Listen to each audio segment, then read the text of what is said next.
banyak orang-orang yang masih membutuhkan atau banyak orang-orang yang masih kekurangan di sana. Tapi setelah mendapat pencerahan dari Kang Deddy semacam ini, kita jadi tahu betapa korupnya, ya kan gitu, betapa korupnya, gitu loh. Termasuk kemarin ada Gubernur Kalimantan yang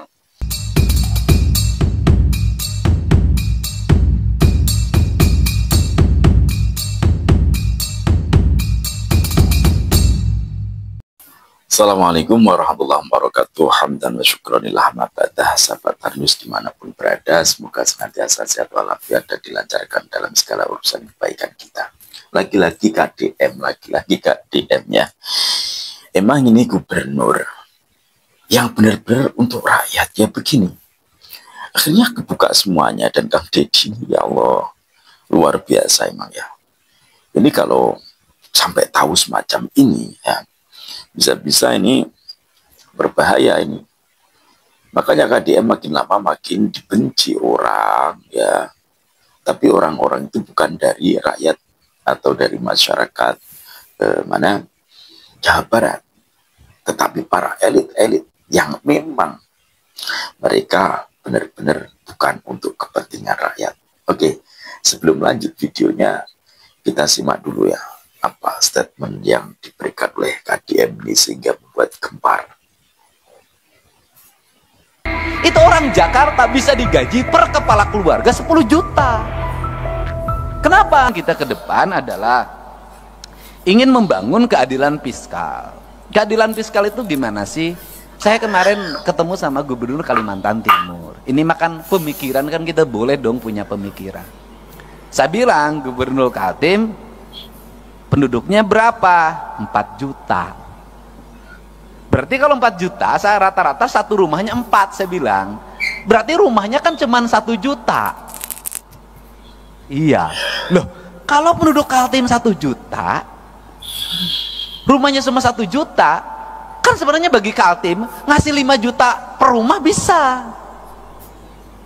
Karena 1 juta kali 5 juta, 5 triliun, Mbak. Artinya masyarakat Kaltim untuk sejahtera itu sangat bisa. Beda dengan Jabar. Untuk Papua lebih bisa lagi. Untuk daerah yang memiliki pendapatan daerahnya tinggi dan hasil alamnya besar, sebenarnya sangat ini mungkin terjadi. Nah, apa sih yang terjadi hari ini adalah pola pengelolaan keuangan yang tersentral. Nah, problemnya di mana? Ini saya ngomong Jakarta. Jakarta ini Pak, penduduknya di bawah 10 juta. APBD-nya 90 triliun. Kalau di Jakarta itu dari 10 juta ada 2 juta kepala keluarga, itu orang Jakarta bisa digaji per kepala keluarga 10 juta. Kenapa? Karena 10 juta dikali 2 juta hanya 20 triliun. Kalau saya gubernurnya bagi. Beda kalau Jabar 50 juta. Nah, untuk itu apa sih yang mesti kita lakukan hari ini? Mari kita bersama-sama melakukan telaah terhadap ini semua untuk kepentingan bangsa. Agar apa? Agar ke depan bangsa kita terus mengalami peningkatan sumber daya manusia. Artinya bahwa sumber daya pendidikannya meningkat, sumber daya ekonominya meningkat, kesejahteraan meningkat. Maka saya selalu berfokus pada keadilan fiskal. Keadilan fiskal saya selalu berfokus pada ketika jadi pemimpin, itu saya selalu punya angan-angan dan punya harapan. Bagaimana punya angan harapan itu adalah pembangunan harus diselesaikan dalam waktu cepat. Setelah itu berarah pada investasi. Nggak bisa pembangunan gini-gini terus. Yang tahun ini menjadi proyek tahun ini, yang tahun ini menjadi proyek tahun ini, yang tahun ini menjadi proyek tahun ini. 5 tahun proyek birokrasi itu juga, negara nggak akan maju sampai kapanpun.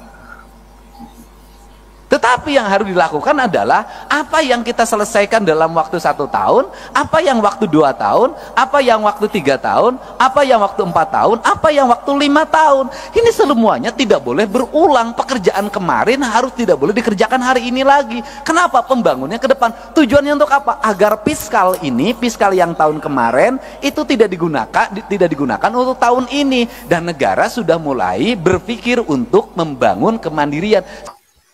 Kang Deddy, Ini kalau lama-lama semacam ini, Kang Deddy bakal dibenci orang. Beneran, ini banyak pejabat yang benci ya. Banyak elit yang benci. Karena apa? Karena ternyata ya, selama ini kita tidak pernah tahu bahwa Jakarta itu ya nggak usahlah 10 juta. 2 juta atau 3 juta saja diberikan untuk per orang ya setiap bulannya, atau 1 juta setiap bulan, itu berarti kan bisa banget gitu loh ya. Nah, selama ini yang kita tahu di Jakarta sendiri, banyak masyarakat yang bingung mencari pekerjaan ya, minimnya pekerjaan, terjadi kesenjangan sosial, bahkan pembangunan juga nggak begitu merata. Nah, banyak orang-orang yang masih membutuhkan, atau banyak orang-orang yang masih kekurangan di sana. Tapi setelah mendapat pencerahan dari Kang Deddy semacam ini, kita jadi tahu betapa korupnya. Ini kan gitu, betapa korupnya. Gitu loh. Termasuk kemarin ada gubernur Kalimantan yang alhamdulillah beliau itu baik lah. Jujur saya kalau ngomong orang yang salah kemudian dia mau minta maaf tuh rasanya terenyuh, beneran terenyuh. Orang itu salah tapi dia tahu kesalahannya dan dia minta maaf, bahkan dia belajar kepada Kang Deddy. Jadi benar-benar terenyuh kalau ada pemimpin yang benar-benar memikirkan rakyatnya tuh, saya terenyuh banget ya. Jadi semoga dengan adanya pemikiran Kang Deddy yang semacam ini yang dibuka ke publik, yang akhirnya publik tahu, semoga kemudian tidak terjadi demo di berbagai daerah karena menuntut keadilan kepada pemerintahannya ya, menuntut keadilan kepada para pemimpin daerah masing-masing. Semoga tidak terjadi gejolak semacam itu, dan semoga ada pembenahan di tiap-tiap daerah untuk kemudian lebih fokus mengurusi rakyatnya, bukan mengurusi kepentingan kelompoknya ya. Semoga video ini bermanfaat. Assalamualaikum warahmatullahi wabarakatuh. Salam NKRI.